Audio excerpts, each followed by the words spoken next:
Ellos dijeron: cree en el Señor Jesucristo y serás salvo tú. Y ahí hay una expresión: y tu casa. Y pareciera ser que es una promesa, pero ¿es una promesa? ¿Les parece que oremos al Señor para que Él abra los ojos de nuestro entendimiento? Le he puesto a este sermón segundo de la serie testimonio generacional. Testimonio generacional. Cómo se transmite la palabra del Señor de generación en generación. Cómo se va a traspasar el mensaje. Cómo se hace. Y aquí hay un punto en el cual la iglesia histórica ha sido deficitaria. Yo de niño crecí en una iglesia extremadamente tradicional, muy jerarquizada, muy con acentos muy marcados en la meritocracia, en el hacer cosas. Y que el papá cuidaba el testimonio dentro de la congregación, obligando a sus hijos a venir a la congregación. Era el papá severo que muy temprano levantaba a los hijos, los obligaba a vestirse sin ninguna explicación y los llevaba a la fuerza a la casa del Señor. Y yo me encontraba con amigos sentados al lado de ellos y ellos decían: no hay la hora de tener 18 años y mandarme a cambiar de aquí, no quiero esto. Pero tenían que estar porque estaban en sujeción de los padres. La palabra usada aquí para casa, serás salvo tú y tu casa, casa, en el griego es oikos, oikos. Esa es la palabra usada, que más que ser solo una casa, un lugar de habitación, oikos tiene que ver con la jerarquía que imperaba por el dueño de casa. De ahí, de esa palabra se desprenden algunas palabras que usted sí debe conocer. Economía. Economía es la mezcla de oikos, nomía, que es la administración de los recursos económicos de un hogar. De ahí viene economía, eukos, nomía. También viene otra palabra que es el ambiente, lo ecológico. También viene de la mezcla de eiko y logía. Entonces son mezclas de palabras que nos dan un sentido de una cobertura. Entonces el padre de familia de hace 2000 años atrás, en una cultura oriental muy distinta a la occidental, era de oikos, nomía, que todos los que estaban bajo su administración tenían que ser sometidos a todo lo que ese señor dijera. Si ese señor decía: en esta casa se recibe al Señor, todos tenían que recibir al Señor aunque no lo tuvieran en su corazón. Si ese señor disponía cualquier cosa, él era el amo y señor de la casa. Si ese señor, de acuerdo a la legislación, disponía que una persona había estado más de 3 días bajo el techo de su casa, él ya era amo de esa persona. Por ejemplo, si una niña venía a ese hogar y se quedaba por 3 días, de acuerdo a la ley romana, esa niña le pertenecía a ese señor por euconomía. ¿Ya? Entonces, cuando vamos a analizar los textos de la Sagrada Escritura, no podemos ser tajantes en la letra y traer la letra y aplicarla textual a nuestra vida sin analizar el contexto y sin analizar la cultura. Se nos enseña siempre que tenemos que ir nosotros, viajar en el tiempo y posicionarnos en el lugar de los hechos, analizar la cultura, analizar el lenguaje, analizar los personajes, analizar por qué se dijo, cómo se dijo, cuándo se dijo. Y después de comprender todo eso, traer a mi tiempo el qué me dice la Escritura. ¿Por qué está escrito en la Escritura? Pero de ahí, tomar un texto, forzar el texto y que el texto diga lo que no está diciendo es complicado. Porque puede ser una media verdad. Y una media verdad es una media mentira. Y las medias mentiras son las usadas por Satanás. La caída fue ocasionada por una media mentira. Satanás utilizó las palabras que Dios les había dicho, pero las tergiversó y les entregó una media mentira. Entonces, el texto que nos convoca hoy ha sido materia de mucho análisis y de mucha mala praxis. Yo le ponía el ejemplo de mis amigos que querían irse de la iglesia porque estaban hasta aquí con el papá, porque ese papá no guardaba en relación los hechos que hacía en la casa con los hechos que él quería imponer el día domingo a su familia y tenerlos sentados en la iglesia todos derechitos.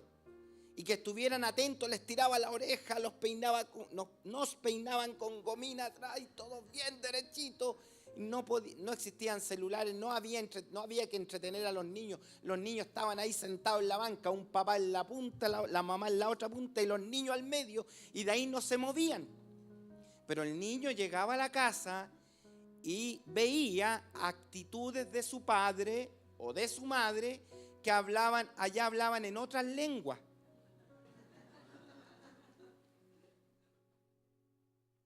Allá usaban el texto más bienaventurado dar que recibir. Y el papá le daba a la mamá y le pegaba nomás, porque era así.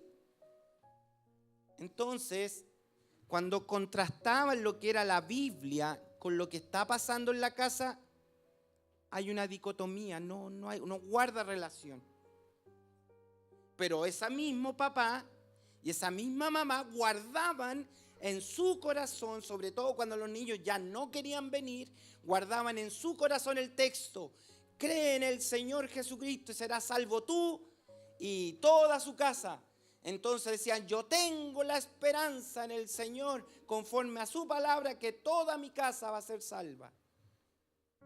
Es una linda ilustración, pero es una eisegesis, o sea, es forzar al texto. El texto dice eso, pero no me está comunicando eso. Entonces es peligroso, ¿cierto? Ahora, algo que hay en el texto que debemos enfatizar, no es el punto que voy a abordar. Voy a ir directamente serás salvo tú y tu casa. Eso es el texto en su contexto, ¿cierto? Pero algo que tenemos que tener claro a la hora de revisar este texto, que lo primero que siempre debemos tener presente es que el texto sí dice y enfatiza y comunica eso, que es que la salvación es por fe en el Señor. Eso sí lo dice. Cree en el Señor Jesucristo, eso dice el texto. Entonces, lo primero que hay que dejar muy claro, que la salvación es por fe en el Señor Jesucristo. Lo segundo que también tenemos que enfatizar es que la salvación es personal. Cree en el Señor Jesucristo y serás salvo tú. Entonces la salvación es personal. Cada individuo debe tener una relación única y personal con el Señor. Creer a su palabra. No ser religioso, sino creer a la palabra. La religión no salva. Lo que salva es la obra redentora de Jesucristo. Y cuando ésta hace vida en nuestro corazón. Si fuera por religión, Jesús no le hubiera dicho a Nicodemo: tienes que nacer de nuevo. ¿Qué significa nacer de nuevo? O sea, no te sirve como estás. Pero si llevo 50 años en el Sanedrín, llevo 80 años, no sé qué años tenía, estoy especulando, todo este tiempo soy religioso. Pero Jesús le dice, no te sirve. Es que yo soy tercera generación de pentecostal. Debes nacer de nuevo. Es que mi papá era... Debes nacer de nuevo. Y yo recuerdo siempre las palabras que golpearon mi corazón. Yo tenía 14 años y un predicador predicando un mensaje muy sencillo dijo, si usted nació en un garage, usted no es auto. Y si usted nació en la iglesia, usted no es salvo. Necesita nacer de nuevo. Así tal cual. Y eso cambió, hizo algo en mi corazón y entendí que no era por estar en una silla de una iglesia lo que me salvaba, sino que es la obra del Señor. La salvación es personal. Y aquí lo tercero que también tengo que enfatizar y dejar bien establecido, que la salvación no es colectiva. Pero el texto dice, serás salvo tú y tu casa. Entonces, ¿cómo explicamos esto? Justamente es lo que tenemos que entender, pues es valioso que los textos los podamos revisar siempre en su contexto. ¿Por qué esta serie se llama Sin Pretexto? Porque nos tomamos de la frase de análisis que dice un texto fuera de contexto es siempre un pretexto. Por eso la serie se llama Sin Pretexto. Cree en el Señor Jesucristo y serás salvo tú y tu casa. Este mensaje es poderoso y relevante para nuestras vidas. Nos muestra entonces que la salvación es un asunto de una relación personal. Que cada uno de nosotros, indistintamente la edad, los años que tengamos, tenemos que ocuparnos de nuestra salvación. También este texto nos expone el testimonio de la palabra de Dios obrando en nuestra vida puede tener un impacto en los que nos rodean. Eso sí, cuando yo soy un reflejo de la palabra de Dios en mi vida, voy a ser, como dice el apóstol Pablo, una carta leída por todos. No una carta oculta, no una carta misteriosa, no una obra extraña, sino una obra evidente del poder transformador de Dios en esa vida. Y eso va a provocar un testimonio a los que nos rodean.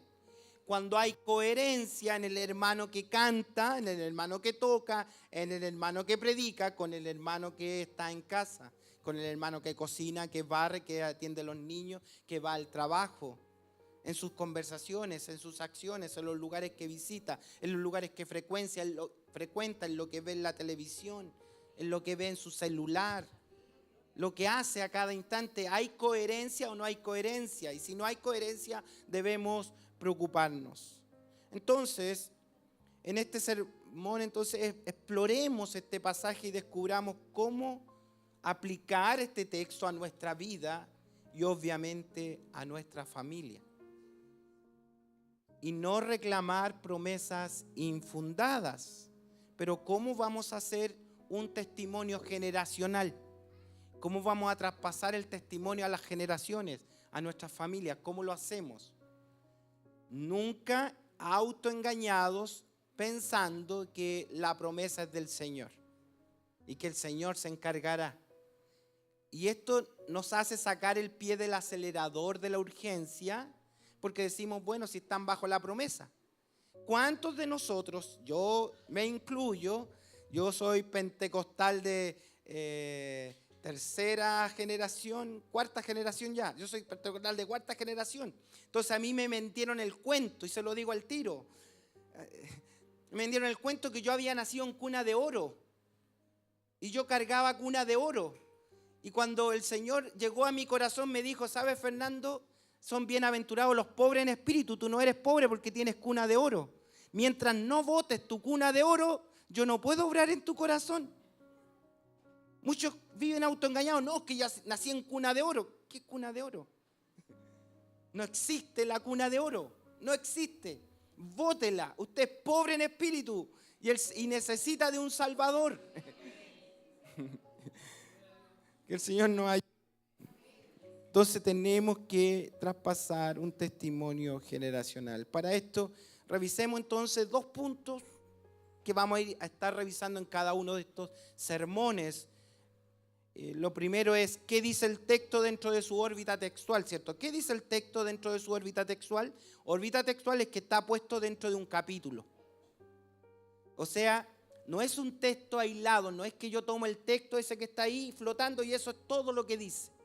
Ese texto es el versículo 31 y el capítulo tiene 41 versículos y partió en el 1. O sea, hay 41 versículos. No es un texto solo, sino es un texto dentro de una órbita de textos que tienen que estar perfectamente equilibrados. Por eso están puestos ahí. Entonces, ¿qué dice el texto dentro de la órbita textual? Y lo que encuentro en ese texto es un testimonio de la conversión de una familia. Eso es. O sea, pongamos las cosas en su justa medida. ¿Qué es el relato? Es el testimonio glorioso, impactante, milagroso. Póngale todo lo que quiera, pero es el testimonio de conversión de una familia y no de todas las familias. Por tanto, es una promesa para un padre de familia y es el testimonio de una familia, específicamente la familia del carcelero de Filipos, hace 2000 años atrás. Es un relato histórico. Eso es el texto. Y lo segundo, ¿qué me dice el texto según la exégesis? O sea, cuando extraigo la enseñanza del texto, por algo fue puesto ahí por el Espíritu Santo, para que yo lo lea y lo predique hoy día y usted lo haya leído siempre.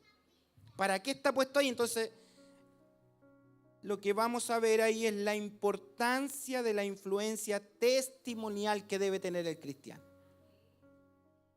Eso sí, que es muy importante la influencia testimonial que debemos dar como cristianos. Eso me dice el texto. Vamos entonces a lo primero. ¿Qué dice el texto dentro de su órbita textual? Testimonio de la conversión de una familia. Si usted, después con calma, revisa el capítulo 16, pongámoslo también en todo en su contexto. En el capítulo 16 comienza el segundo viaje misionero del apóstol Pablo, acompañado de Silas, acompañado de Timoteo y acompañado por Lucas, el médico. Ellos 4 van en esta travesía. También este segundo viaje misionero nos sirve para entender que por primera vez el mensaje del evangelio va a entrar a Europa. Desde Asia a Europa se viene acercando a nuestros continentes. Por primera vez viene el mensaje del Señor. Y todo el capítulo 16 vamos a encontrar cómo el poder de Dios a través de la palabra predicada va a provocar conversión. Encontramos entonces todo el capítulo 16 el poder de la palabra como esencia fundamental de la conversión. O sea, usted no se va a convertir porque lo peinen con gomina. No se va a convertir con que lo levanten a las 8 de la mañana. Eso es parte testimonial. Sirve, pero más sirve la predicación de la palabra del Señor. El hacer la palabra. No ser oidores olvidadizos. No saco nada de tener a los niños ahí obligados a escuchar al Señor 1 hora que hable si mis hechos no acompañan. Si después voy en el auto, no son ustedes, yo estoy hablando de esos viejos pasados, viejos años pasados, que iban en el auto, en ese tiempo no tenían auto, íbamos en la micro y en la micro iba a pelear, oye, el pastor andaba más perdido, qué fome, los músicos se desafinaron todo el rato, oye, me tenía, oye, y el niñito escucha, el papá que en la iglesia, amén, sí Señor, gloria a Dios. después ese mismo señor pelando a su pastor, comiendo hermano asado después. Entonces, ¿cómo es eso? ¿Cómo es posible? Entonces, la religión no transforma corazones. Y una vida religiosa no transforma corazones. Tiene que ser la evidencia de la palabra del Señor, expuesta con veracidad, canalizada en los oídos del oyente y el oído del oyente reteniéndola en su corazón y a su vez practicándola. Hacedores de la palabra, no se hagan oidores olvidadizos, dice Santiago. Eso es lo que va a ser un testimonio evidencial para todos los que nos rodean. Entonces, el poder de la palabra va haciendo efecto y ellos llegan a Filipos. Eso es Turquía, si lo ven hoy día en los mapas. Y se va a empezar a convertir al evangelio muchas personas.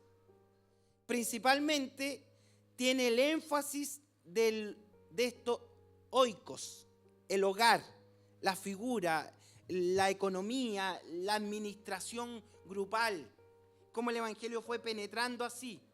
Y la primera persona que se convierte al cristianismo es una mujer que se llama Lidia, una mujer pudiente, comerciante de Filipo, que ellas con otras mujeres se reunían todos los sábados fuera de Filipo a orar. Ellas eran creyentes judías, pero no les había llegado el cristianismo y ni siquiera tenían sinagoga, no había suficientes hombres para ministrarlas. Y cuando Pablo, Silas, sus compañeros saben que están estas mujeres orando, ellos van y como Pablo era un rabino, él dirige ese tiempo de oración al lado de un río, no están en un templo, en un río, y él les predica la palabra y Lidia recibe al Señor. Y Lidia invita al apóstol Pablo a que vayan a su casa. Dice, vengan a mi casa, mensajeros del Dios Altísimo. Si ustedes creen que yo tengo a Jesús en mi corazón, dice, permítanme abrir las puertas de mi casa. Qué interesante principio ahí. No es el sermón hoy, pero noten cómo ella no solo quiso una praxis en lo religioso. Dijo, yo tengo que llevarme esto a mi casa. Y la figura es llevarse al predicador a la casa. No se lleve el predicador a su casa. Hay muy mala experiencia. Llévese el mensaje a su casa. Amén. Pero ella se llevó al mensajero, a los mensajeros. Como era pudiente, les preparó un lugar. ¿Y qué siguieron haciendo los mensajeros? Predicando la palabra. Y como predican la palabra, oikos, todo lo que está bajo su administración, escuchan la palabra y todos se convierten al Señor. Son bautizados, ahí reciben el Espíritu Santo. Y generó en ese hogar un avivamiento espiritual con Lidia. Empiezan a reunirse ahora ya no en el río, en la casa de Lidia. Y van todos los días, pasó algún tiempo, van todos los días y en el camino se encuentran con otra niña, que ella es habitación de demonios, es adivina, por los demonios daba mensajes. Y todos los días pasaban y noten lo que ellas decían. Ella, sin saberlo, por los espíritus que tenía dentro, daba testimonio de la palabra de nuevo. Porque los demonios creen y tiemblan a la palabra. Entonces ella daba testimonio, esta jovencita decía, esos que van ahí son emisarios del Dios eterno, decía ella. Y todos los días pasaba y ella daba testimonio. Wow, yo quiero eso que diga el infierno de mí. Que eso digan los demonios de usted. No diga ese yo me meto y hago lo que quiero con él. ¿Qué? No, esto decía, no, esos sí que son emisarios del Dios del cielo, decía. ¿Se imagina que ese testimonio hubiera de usted, hermana? ¿Ah? ¿Los demonios estarán dando ese testimonio suyo? ¿O los demonios le tienen todo anotadito? ¿Ah? No, yo te conozco y ahí está gatillándole en la cabeza mientras adora al Señor. Ahí está gatillando. Dice, no, si yo tengo no. Oye, que eres hipócrita, ahora venía a cantar. Ay, ¿cómo no te da ni vergüenza? ¿Le pasa eso? O los demonios están diciendo, ese es un siervo del Señor que habla la palabra del Dios Altísimo. ¿Ve el poder de la palabra más que la religión? Y un día van pasando, vuelve a repetir esto, los espíritus, y Pablo se da vuelta y le dice, déjala, sal de ahí, porque ahora ella será templo del Dios viviente y la palabra del Señor entra al corazón de ella y los demonios tienen que salir huyendo y ella es convertida al Señor. Ahora oikos es su corazón. Oikos, que era su corazón, estaba invadido por demonios. Ahora oikos está invadido por la gloria del Señor. Y eso es lo que quiere hacer Dios. Que oikos, que todo lo que esté bajo nuestra administración sea invadido por la palabra del Señor. Aleluya. Y llegamos al texto que nos convoca. Cuando los amos de esta jovencita endemoniada, porque ellos cobraban porque la niña entregara estas adivinaciones, la niña perdió todo poder de adivinación, ahora tiene la palabra, ahora no es comerciante. Les quitaron, dice la propia escritura, les quitaron el ingreso. ¿Y qué toman? Toman a Pablo y a Silas, los pillan, los toman prisioneros, los llevan ante los magistrados y dicen, estos hombres andan alborotándolo todo aquí. Claro, porque la palabra del Señor va a provocar transformación donde usted esté. Siempre va a haber transformación con el poder de la palabra. ¿Y qué hacen con Pablo y Silas? Los golpean, les quitan su ropa, le pegan 39 palos y los ponen en la cárcel de Filipo. Y aquí aparece nuestro personaje en la historia. Llaman, miren, el versículo 23.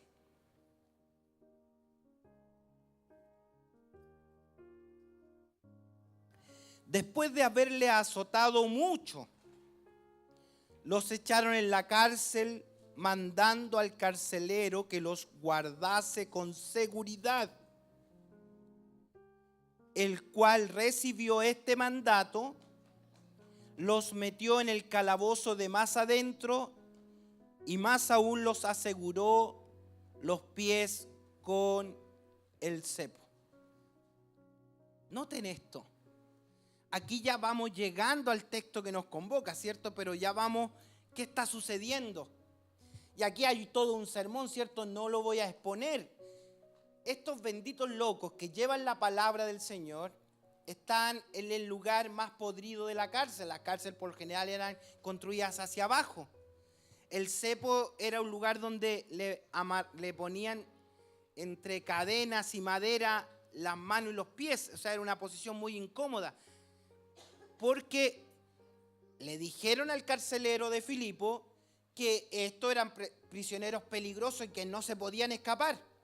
Y entre paréntesis decirles que un carcelero pagaba con su vida si se le escapaba a algún prisionero. No se le podía escapar nada. Así la ley romana decía, carcelero que se le escapa un prisionero, muere. Usted lo va a encontrar por ahí en el capítulo 11 de Hechos, donde Herodes mandó a matar al carcelero. Entonces, en el capítulo 16 encontramos un carcelero y que recibe esta orden, y cuando le dicen, guárdalos con mucha seguridad, que no se te escapen, ¿qué iba a hacer él? Iba a poner toda la máxima seguridad. Por eso los mandó al fondo del cepo, al fondo de la cárcel. Ahí hay todo un análisis, hermano, que después usted puede hacer. Imagínense cárceles que no tienen baño, no tienen agua, nada. Y si habían más celdas hacia arriba y los prisioneros hacían sus necesidades, adivine usted hacia dónde se iban las necesidades. Entonces imagínense lo podrido, lo hediondo que era ese lugar. Estaban en el lugar más hediondo y podrido de la cárcel. Están con cadenas en sus manos por llevar la palabra del Señor, pero están guardando fiel el testimonio. ¿Se recuerda la palabra clave? Testimonio generacional. Están siendo fieles. Y aquí viene la bendita locura de estos siervos del Señor. Es extraordinario. Yo no me quiero quedar pegado ahí, pero es extraordinario ya que lo estoy mencionando. Se recuerda que están en esa condición a la medianoche, o sea, en la noche, no han comido nada, tienen la espalda hecha a pedazos. ¿Por qué sabemos? Porque después le van a curar la herida. Entonces están todos heridos, están golpeados, están en el lugar más hediondo, más podrido, para que los que dicen que tienen problemas. Esto es para los que dicen que tienen problemas. Miren, ¿y saben lo que hacen estos benditos locos? Porque tienen el poder vivo de la palabra en sus corazones. Lo que puede hacer el poder de la palabra en su corazón, la confianza en las promesas del Señor, en la palabra de verdad, se ponen a cantar. Se ponen a cantar ahí esa noche. Y yo me imagino la escena, el cielo mirando a estos prisioneros, predicadores,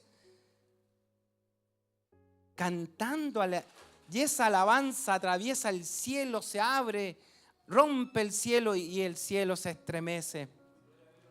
Y esa cárcel empieza a temblar, hay un terremoto. Miren, lo voy a leer. Versículo 25 en adelante para que lleguemos al texto. Pero a medianoche, orando además Pablo y Silas, cantaban himnos a Dios. ¿Y qué pasaba en los otros presos? Lo oían. Estos están realmente locos, no los podemos entender cómo cantan. Los presos los oían. Entonces sobrevino de repente un gran terremoto, de tal manera que los cimientos de la cárcel se sacudían y al instante se abrieron todas las puertas y las cadenas de todos se soltaron. Note esto, no solo las cadenas de Pablo y Silas, de todos los prisioneros, quedó la cárcel abierta. Pero vamos a ver en el texto que el poder de Dios no tenía la finalidad de libertar de la cárcel a los presos, sino tenía la misión de convertir el corazón de un pecador que está perdido. Porque ningún prisionero se pudo escapar, porque ese mismo poder que les abrió las puertas, ese mismo poder los retuvo ahí. Porque Dios no anda abriendo cárceles ni indultando a nadie. El Señor viene a libertarnos de las cadenas del pecado.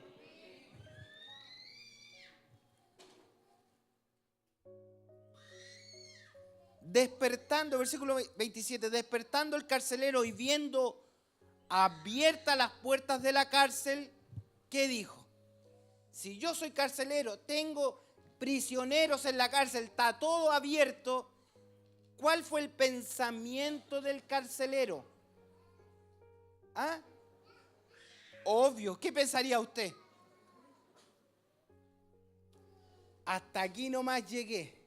Se escaparon todos, se fueron y me dejaron aquí, está mi familia, me van a matar a mí, a mi familia, todo, hasta aquí no. Entonces dijo, no, yo no quiero ver esto. Saca su espada y se va a quitar la vida.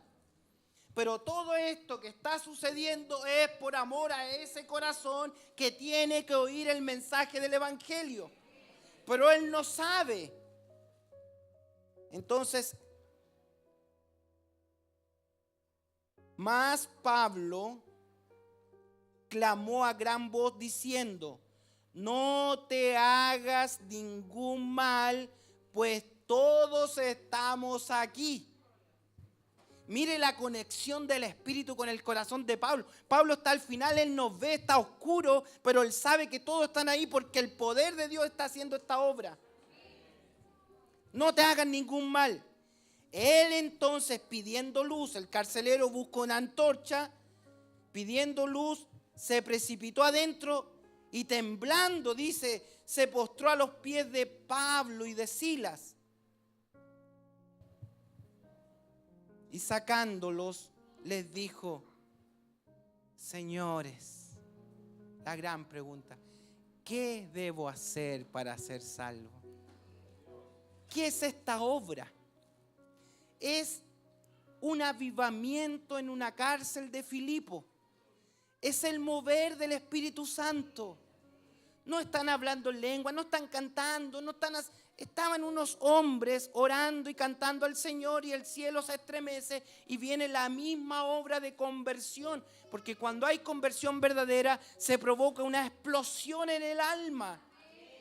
Caen las cadenas, se corta. Podemos haber estado años en la iglesia, pero ese día 17 de julio, en mi caso, ese día 17 de julio, yo estaba sentado en la banca de esa iglesia y la palabra penetró a mi corazón y hubo una explosión en mi alma. Y entró la palabra viva y revolucionó mi alma. Esa es la experiencia.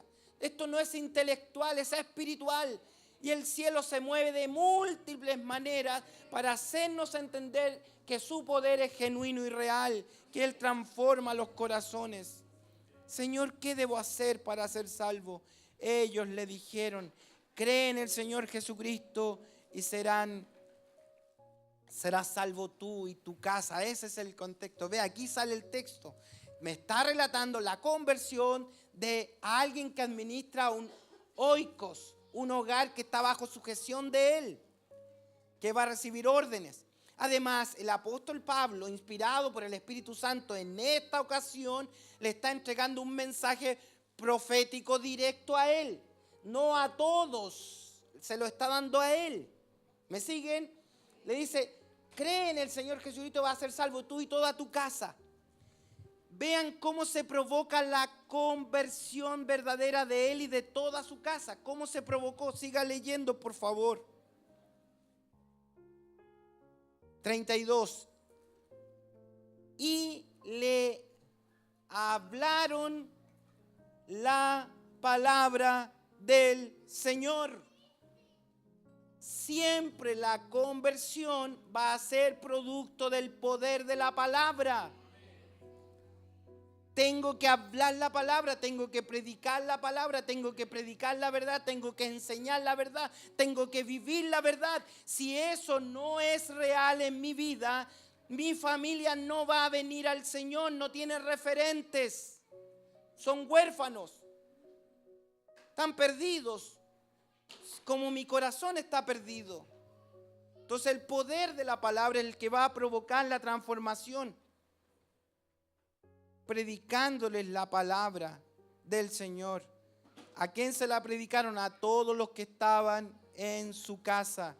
Y él, tomándolos en aquella misma hora de la noche, les lavó las heridas y enseguida se bautizó con todos los suyos. Y aquí yo no sé cómo encontraron una piscina, si un río, si se sumergieron, no sé. Era la noche, era de madrugada, así que ahí los que andan peleando por bautismo les dejo el caso, pero no me interesa. Lo que dice la Biblia, que se bautizaron de alguna manera, se bautizaron y recibieron al Señor. Hubo un regocijo en toda su casa, porque todos creyeron al Señor. Todos creyeron al Señor. Maravilloso testimonio. Decir también que como Dios es justo, ningún preso se escapó, ni siquiera Pablo y Silas se escaparon. Yo, sin haberlo analizado mucho esto, siempre pensé, dije, bueno, él vendó la herida y después se escapó, pero igual iban a matar No, pues la verdad es que después los magistrados lo quieren dejar libre. Y dicen, no, ¿cómo nos van a dejar libre ahora si nosotros somos romanos y ya nos golpearon?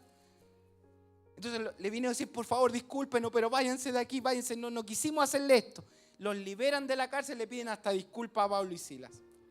Todo eso pasó, entonces los golpes, la hediondez, el sufrimiento pasó por la conversión de un hogar de Filipos con el poder del Señor. Ahora, es muy malo como cristianos que tomemos historias bíblicas y las apliquemos al antojo. Y ese es el error de muchos que proclaman un evangelio distorsionado. Le hablan de David y Goliat, le dice, toma tus 5 piedras, échatela en tu zurrón por la fe y vas a salir a matar tus gigantes.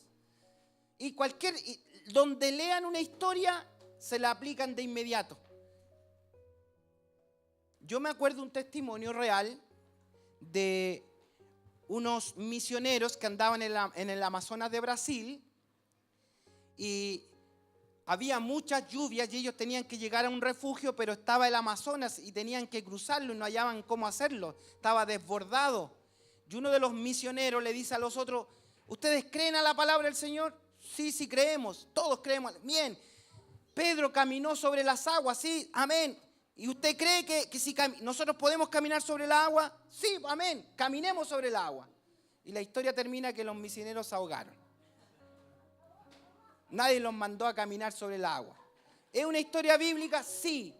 ¿Pero la tenemos que repetir? No. Entonces, cuidado con las historias. Entonces, ahora para ir ya en la fase final, ¿qué dice el texto según la exégesis? ¿Qué vamos a sacar? ¿Cuáles son los principios después de todo este relato?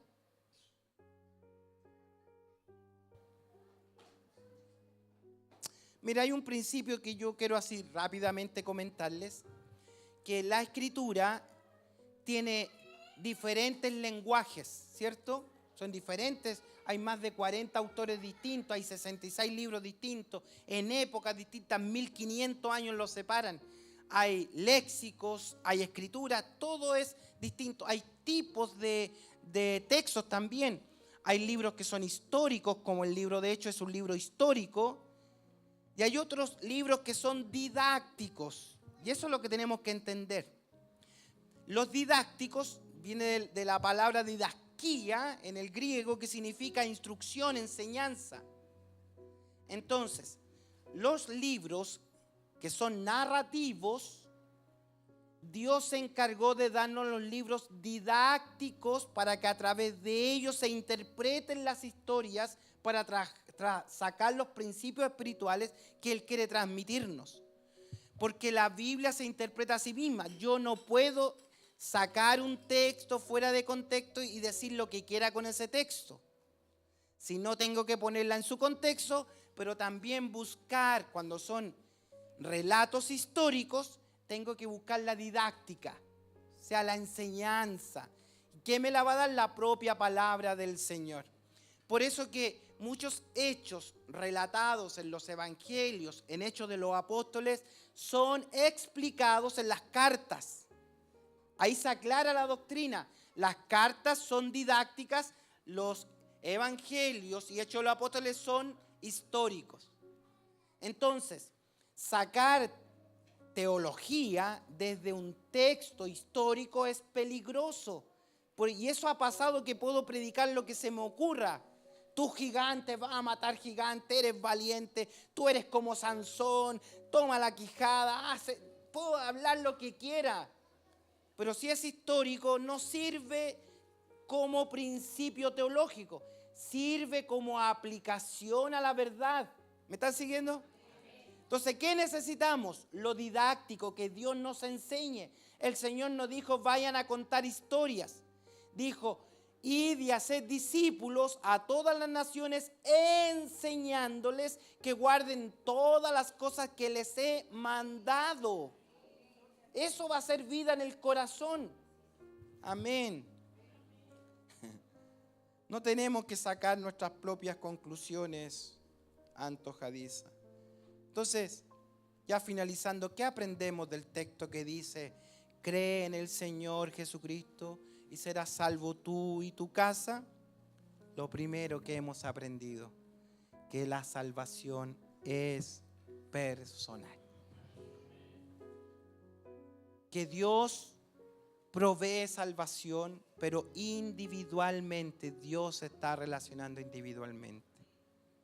Y si usted es mamita, si usted es papito y tiene hijitos, si ellos no tienen al Señor en su corazón, van directo al infierno.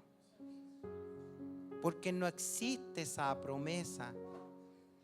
Es una falsa promesa inventada que va a ser salva toda la casa. No puedo descansar en eso, puedo correr muchos peligros de dejar de ser genuino, de dejar de hacer la tarea.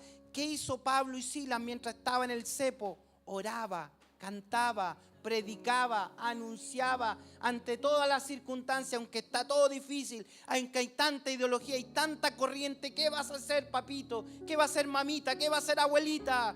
Orar, cantar, perseverar, porque yo ya tengo la salvación por gracia, pero quiero que los míos también la alcancen. Y no hay una promesa, tengo que predicar, tengo que anunciar, tengo que ser una carta leída para ellos, que ellos vean la gloria de Dios en mí.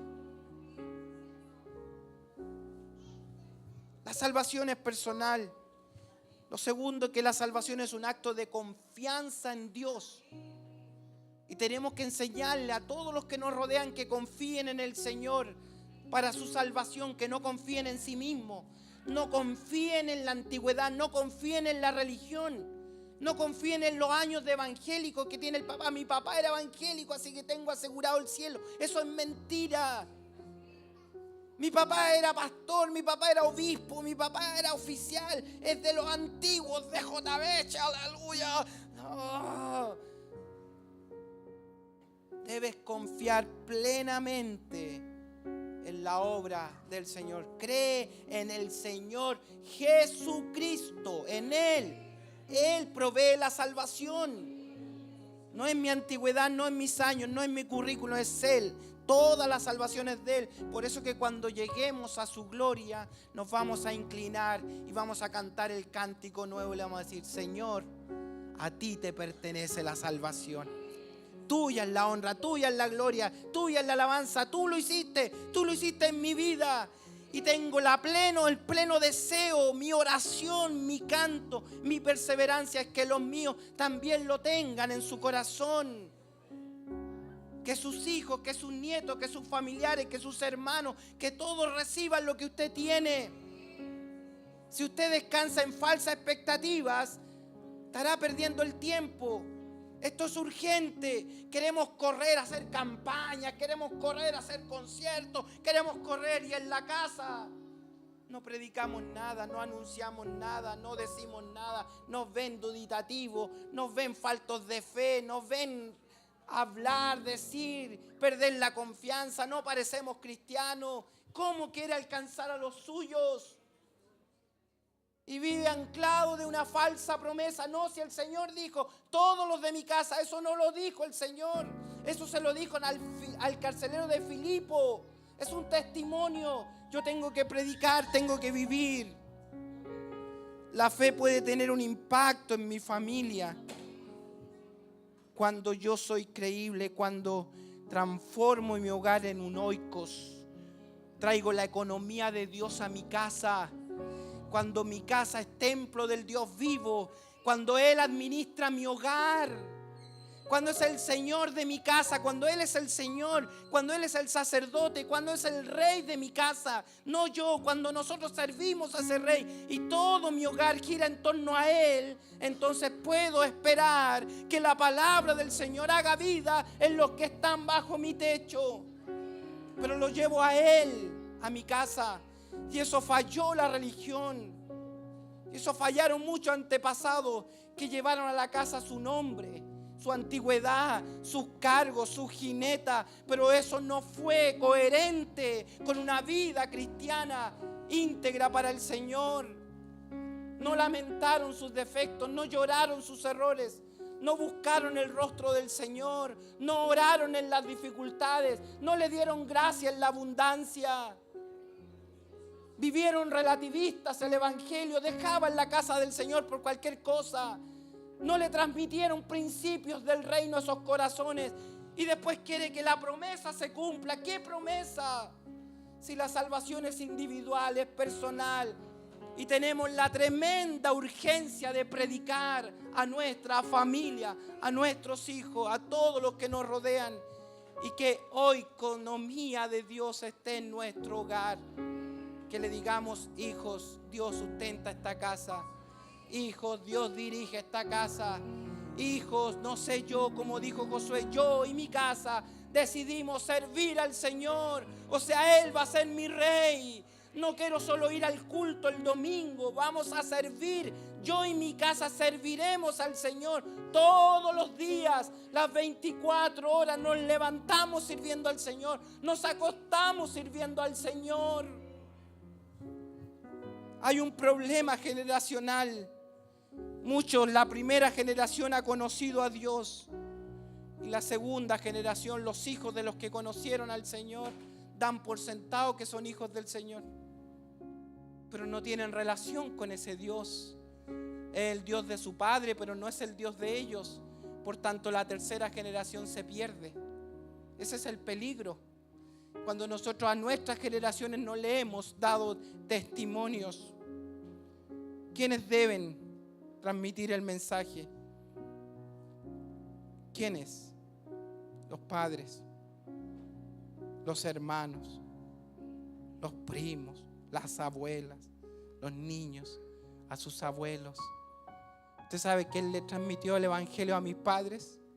Mis padres estaban en la iglesia, pero después no estaban en la iglesia. ¿Y saben qué fue el encargado de transmitir el evangelio a ellos? Un niño de 7 años. Yo venía solo a la iglesia. Desde los 7 años hasta los 14 años fui solo a la iglesia. ¿Y quién les transmitió el evangelio? La perseverancia. Iba a todos los cultos a los 7 años. Porque Dios me sanó de una enfermedad incurable y yo me entregué al Señor a los 7 años. Pero a los 14 años vino la palabra del Señor a mi corazón. Y cuando vino la palabra del Señor a mi corazón, Él vino a gobernar mi vida. Y ese día que llegué con la palabra del Señor, mi casa fue revolucionada. Recibieron al Señor, recibieron al Espíritu Santo y llegaron a la casa del Señor. Usted puede cambiar la historia generacional de los que le rodean con el poder de la palabra. Debemos entonces conectar los testimonios personales, nuestras historias de milagro, con la palabra del Señor viva en nuestros corazones. La iglesia está en deuda con las nuevas generaciones. Yo vi muchos jóvenes partir, emigrar, dejar. Los encontramos de repente. No, ellos nunca quisieron nada con el Señor. Decía, ¿de qué Dios me habla si ese caballero que predicaba en la iglesia le pegaba a mi mamá? De ese evangelio me habla, ese es el evangelio que quiere. ¿Y te acuerdas cuando se pelearon en la iglesia y la iglesia se dividió y se pelearon por las bancas? Ese evangelio queréis que me predique, a eso queréis que vaya, a esa iglesia, eso quieres, me dicen. ¿Qué faltó? ¿Qué falló? Falló un encuentro único, personal, exclusivo con el Dios de la gloria. Esta mañana yo quiero invitarles a que donde usted esté ahí en su lugar le diga, Señor, yo quiero ser una palabra viva. Ven a mi corazón, ven a mi alma y lléname de ti, lléname de tu gloria, lléname de tu presencia para transmitir a las generaciones tu gloria. Oramos al Señor, ¿les parece? Oremos. Vamos a la presencia del Señor.